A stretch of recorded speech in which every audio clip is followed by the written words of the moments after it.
Welcome to the Deep Dive. Today, we're digging into a really interesting set of sources. Old texts, historical examples. Yeah, but the focus is very much on today, isn't it? Absolutely. We're looking at what these ancient writings can tell you about, well, navigating life now. Things like discipline, learning from mistakes, especially big ones, and how to handle temptation. That's right. We're mainly drawing from First Corinthians chapters 9 and 10 primarily. And there are some useful notes and sort of illustrations that help bring it to life. And our goal really is to pull out the core lessons. What can we genuinely learn from, say, ancient athletes or from the Israelites messing up in the desert thousands of years ago? How does that help you stay on track, face challenges, and run your own race? It's kind of amazing how relevant these struggles and the ways to tackle them still feel very timeless. Okay, so let's unpack this first bit. The source material kicks right off with this powerful metaphor. Life, or the Christian life specifically here, is like a race. And it says, know ye not that they which run in a race run all, but one receiveth the prize. Right, so it's not just about showing up. It immediately says, so run, that ye may obtain. Run to win. Yeah, the intention is key. It's active, not passive. It demands real effort. And it uses those ancient athletes as the model for that effort. It talks about them being temperate, self-controlled in all things. That's a high bar. It is. And then there's that contrast, isn't there? They did all that intense discipline for a corruptible crown, a wreath of leaves that would just wither. Exactly, something temporary. But the text says we should be striving for an incorruptible crown, something lasting, eternal. And the implication is, well, if they could be that disciplined for something so fleeting. How much more should we be disciplined when the stakes are eternal? Makes sense. It really puts it in perspective. The source mentions that story about John Stephen Akhwari, the Tanzanian runner at the '68 Olympics. Oh, yeah, the marathon runner. Incredible story. Finished hours late, injured, barely able to walk. But he finished. And he said something like, my country didn't send me 5,000 miles to start the race. They sent me to finish it. That's it. And that just perfectly illustrates this idea of perseverance, doesn't it? It's not just starting well, it's enduring, pushing through the pain to actually cross the line. So then Paul, in the text, he makes it personal. He talks about his own approach. He says he runs not as uncertainly. He fights not as one that beateth the air. Real purpose there. Very focused. And then he says he keeps his body under, brings it into subjection. That sounds intense. It does. Why was that so critical for him, do you think, this intense self-discipline? Well, the text says it explicitly. He feared being a castaway. The source notes define that as, rejected or disqualified. Wow, so even Paul, the Apostle Paul, felt he could potentially be disqualified after all his preaching if he let his own discipline slip. Exactly. It's a pretty stark warning, isn't it? It shows that nobody's exempt. Vigilance is always needed. So, okay, this race thing, it's not just about literal running or sports. It's a metaphor for what the focus and the sheer effort needed to pursue the goals that truly matter in your life. That incorruptible prize. Right, that deliberate self-control. And it makes you think, doesn't it? Where in your life right now do you need that kind of athlete's focus?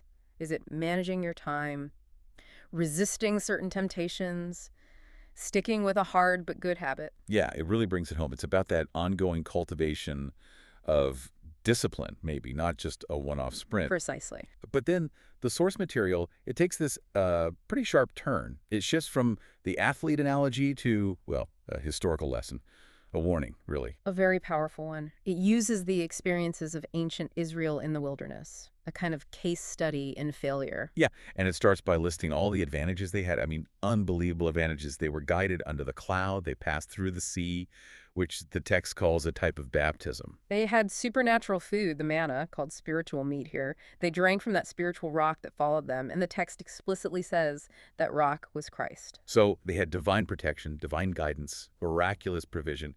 God was literally right there with them, leading them. You'd think they had it made, wouldn't you? Absolutely. But then comes the punchline, and it's, well, sobering. But with many of them, God was not well pleased, for they were overthrown in the wilderness. Despite everything, all those blessings, all that direct contact with God, They didn't make it. An entire generation basically disqualified themselves. Wow.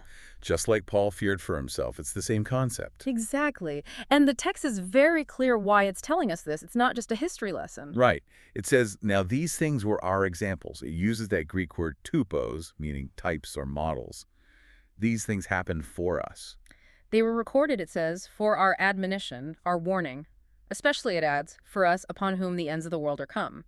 It's positioned as directly relevant now. The idea being learn from their mistakes so you don't have to repeat them, right? That's the core message. It's far less painful to learn from history than to repeat its failure. And get specific. It lists the ways they messed up based on 1 Corinthians 10. First up, idolatry. Describes them as just sat down to eat and drink and rose up to play. Sounds almost casual, but it led to the golden calf incident. And thousands died because of it. A huge consequence. Immediate and severe, yeah. Then, number 2, fornication, sexual immorality. The text says 23,000 people died in one day because of that. Just staggering numbers. It underscores how seriously God views that and the potential for widespread destruction it carries. Third warning, tempting Christ. What did that lead to? Being destroyed of serpents, so testing God, doubting his goodness or his plan during hardship. Lethal mistake. And the last one listed is murmuring, complaining. Yeah, complaining against God, against his leaders. For that, they were destroyed of the destroyer. Another fatal error. So these aren't minor slip-ups. These are presented as major failures with dire consequences. And the text is saying, look, learn, don't do this. Because we're living in the time these warnings point to. It really frames it as urgent, practical instruction for us today, facing, fundamentally similar temptations. Okay, so linking those past failures to us now, Yeah. the text highlights one particular danger zone, pride. Right. Wherefore let him that thinketh he standeth take heed, lest he fall. It's direct warning against overconfidence. And the source connects that to Proverbs, doesn't Yep. it? That idea that pride comes before a fall. Exactly. Feeling secure, thinking you're somehow above temptation because maybe you've been blessed or you feel spiritually strong. That's presented as the moment you're actually most vulnerable. Falling isn't just for the obviously weak. That's a bit scary, isn't it? I mean, if Israel could fall despite all their blessings, and pride makes even the strong vulnerable, are we just doomed to fail? Is there any real hope? Well, that's the crucial turning point in the passage. Right after that stark warning about falling, the text delivers what the source calls this great promise. It's in 1 Corinthians 10, verse 13. Okay, so it pivots from danger to provision. Precisely. It lays out this incredible assurance from God. Let's break it down. Yeah, what's the first part? First, it says, there hath no temptation taken you, but such as is common to man. Basically, whatever you're facing, it's not some unique, bizarre trial. Others have faced it. It's part of the human condition. That's actually really comforting, isn't it? It cuts through that feeling of isolation, like, why me? Yeah. Nobody else struggles like this. It really does ground it. You're not alone. Second, and this is the foundation, God is faithful. Okay. His character, not our strength. Exactly. And because he is faithful, the next part follows. He will not suffer you to be tempted above that ye are able. So he sets a limit. The temptation won't be more than we can actually handle. More than you're able to bear, yes. With his help, implicitly. It's not beyond your God-given capacity to endure with the escape he provides. Okay. And that leads to the final part of the promise, the escape. Yes. This is huge. He will, with the temptation, also make a way to escape that ye may be able to bear it. So every single time, Yeah. there's an out, an escape hatch provided by God. That's the promise. Not that temptation won't come, but that when it does, there will be a way through it, a way to endure it without succumbing. An escape route is always there. Which leads to maybe a slightly uncomfortable point the source material makes. If God always provides a way of escape.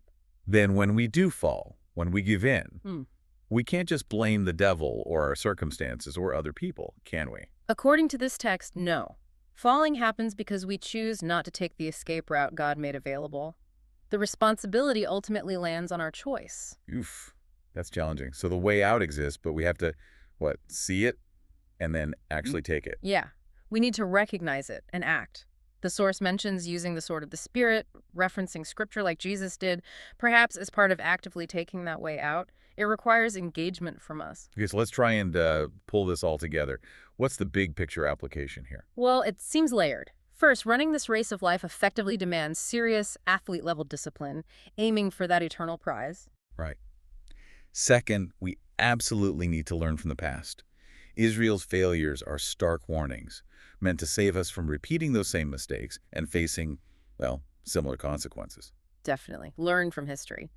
But third, and maybe most importantly, amidst all the challenges and our own weaknesses, there's incredible hope grounded in God's promise. That promise in 1 Corinthians 10:13. Yeah, he is faithful. He limits the tests. And he always provides that way of escape. We just need to look for it and crucially take it. So when you're actually in that moment of temptation, why is remembering that promise so vital? Because I think it shifts your focus. Instead of being overwhelmed by the temptation itself, you remember God's faithfulness, you remember there is an escape route, and you start looking for it. It changes the dynamic from helplessness to hope. Okay. So wrapping up our deep dive today, we've seen the call to disciplined running, like an athlete. We've confronted those tough warnings from Israel's history, don't make their mistakes. And we've landed on this powerful promise. God is faithful, and there's always a way out of temptation. And a key underlying point seems to be, don't get complacent. Past blessings or feeling spiritually secure don't guarantee future success. That warning about thinking you stand firm, it's crucial. Absolutely. Take heed, right? Which kind of leaves us with the final thought for you, the listener, to maybe wrestle with. If God truly guarantees a way of escape with every single temptation, as 1 Corinthians 10:13 promises, what does it mean for us personally when we still find ourselves giving in? What might we be missing or maybe even avoiding when it comes to actually recognizing and taking that escape route he provides? It's a challenging question. It pushes us beyond just knowing the promise intellectually towards actively seeking and, well, walking through that escape hatch God provides each time.